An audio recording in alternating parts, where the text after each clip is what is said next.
Hello and welcome to another episode of Sports Federation TV, the show that brings you all the news about all the sports federations in the Western Cape. Tonight, we've got three exciting sports joining us. But before we go there, you should know that Bashoes is in proud partnership with Sports Federation TV. Later on in the show, you're going to have an opportunity to win a case of Bashoes, Cape Town's favorite cool drink. So stay tuned for that announcement.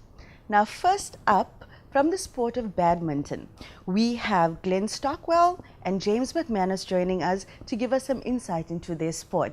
Welcome, gentlemen. Welcome. Thank you. Oh, thanks, Ben. How are you? Very well, thank you yourself. Fine, I'm fine, thank you. And thank you for joining us today. Oh, Now, we've had in the past other racket sports joining us, namely tennis and squash, probably your sister or brother sports. Yes. How is badminton different from those sports? Well, it's very much similar. Basically, the only difference really is those both play with a ball, and badminton is played with a shuttlecock. Both are indoors, tennis is also an outdoor sport, but badminton 99.9% of the time is played indoors. Indoors. Is it a similar type of venue as a squash court? No, you'd probably say it looks like a tennis court, but being indoors and slightly smaller. Okay. Usually single players or doubles? Singles and doubles. Okay. Singles, doubles, and mixed doubles. So you also get a woman and a man pairing as well. Yeah. So, I mean, with the existence of sports like tennis and squash, what draws people to badminton? Sure. Badminton, it's a combination of both physical and mental strength. So it kind of tests you and challenges you in both aspects. It's a lot more faster. It is considered the fastest racket sport in the world. I think the fastest shuttle recorded was 414 kilometers per hour, which is quite quick. And that's why I think it'll be a bit more attractive than the other two. It's different. Yes, it's a lot different that different. way. Yeah, definitely. So, how young are the children getting involved in the sport? Oh, we've got children from the age of 3, 4, 5 playing, right up to, I think they just started a new league, I think it's above 80.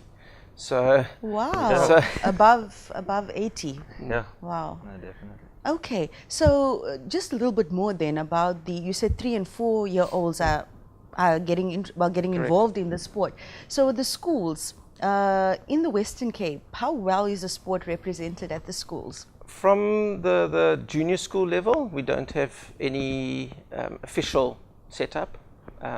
Mainly the juniors are coming in on a Saturday morning and Saturday afternoons, basically just to play and enjoy themselves.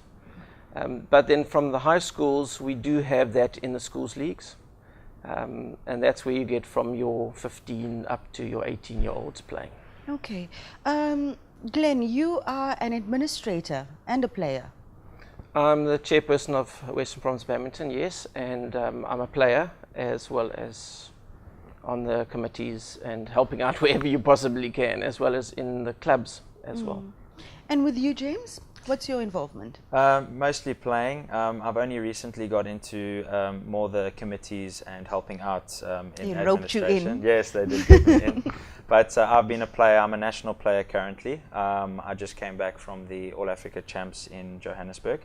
And South Africa got a silver medal, which was very good. We competed with Egypt in the final, and it was quite a nail biter. And in the end, unfortunately, Egypt was on top, and we lost that one. But it was very good, very good games. Silver is still amazing.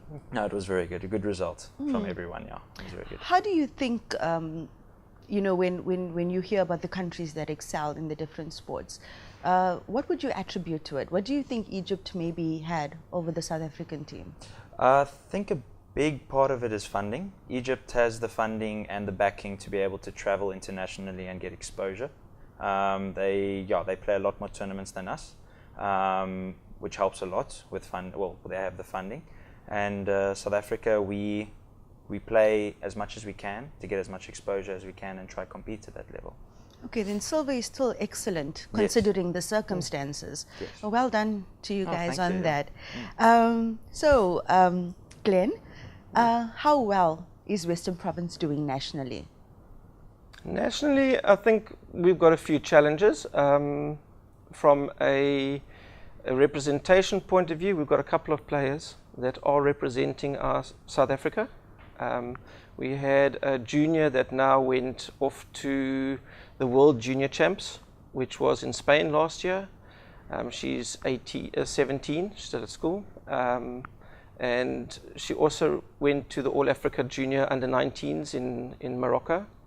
So we do have the representation, but I think what we need to do is we need to try and develop our juniors a bit more so that they can come up into our seniors, which I think this year seems to be that we are getting there.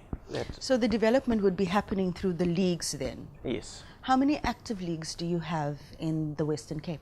We've got 3 active leagues, a first league, a second league, and there's 2 divisions within the second league. So it's there, it's going. And geographically, where can people get involved in an official way, like become registered to the sport?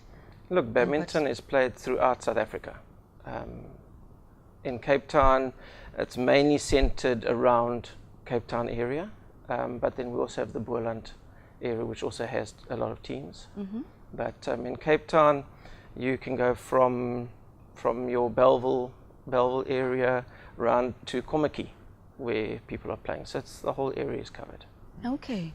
And the facility is widespread? We do have, that's one of our challenges that we are sitting with, is that the halls are not as easily available. So we've got our main central hall, which is in Kenilworth, which hosts most of our teams. And then we do have a hall in Bellville, we have halls in Goodwood, in Edgemead, as I said, in Komaki, and those are the halls that we have currently at the moment. We're trying to get into the schools because a lot of the schools have the facilities, but unfortunately, if you don't know the right people in the school, it's not that easy. Coaches and expertise. Correct. Yeah. Well, it's not just the coaches and expertise. We're prepared to provide the coaches and the expertise, but it's just to get into the facility, to be able to use the halls for badminton. So then the schools that may be interested are welcome to contact Western Province? Most welcome to contact us.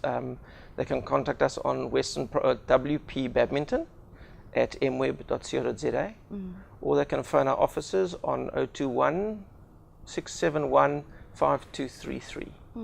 So folks, for those of you watching from schools, here's an invitation from Western Province Badminton to get involved and provide the necessary support if you want to get the sport moving.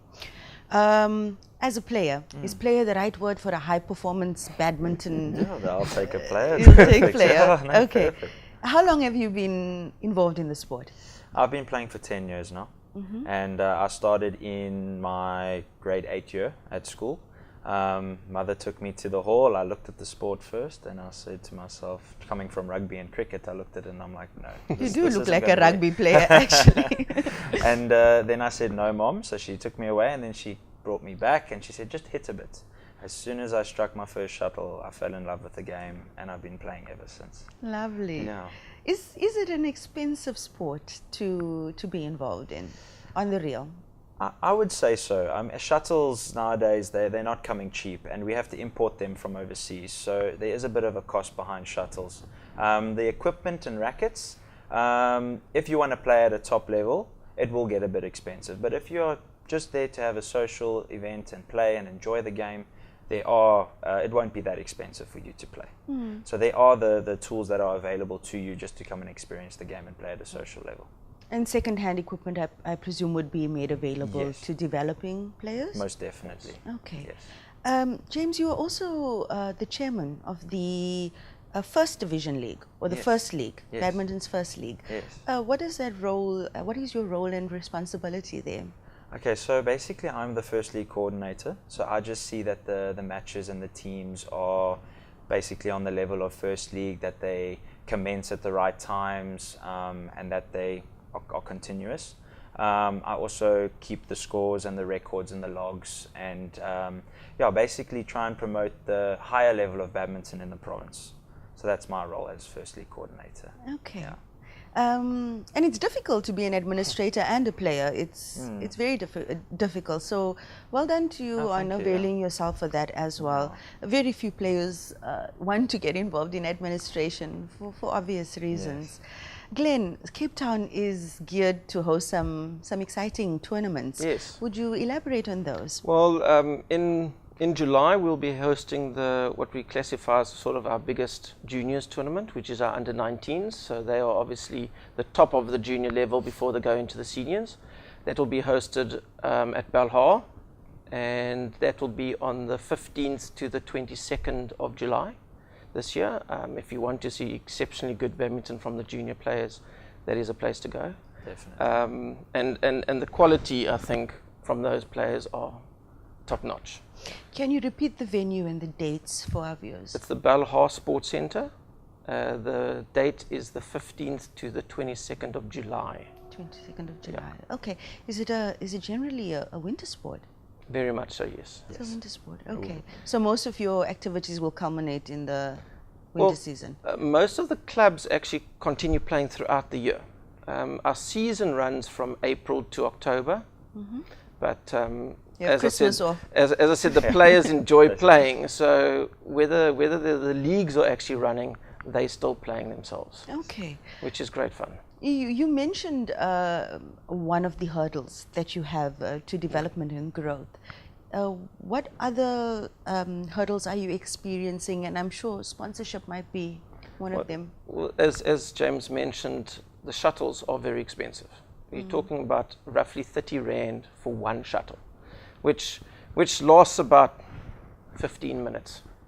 Of playtime, depending on the level of player. Yes. In his case, you'll probably last about 3 minutes. Internationally, they change at every point. They ask for a new shuttle every single point. I mean, that's how hectic they play over there. I would love to know what they call the sport in Afrikaans. I'm sure there's a very nice... Playing ball. Oh, okay.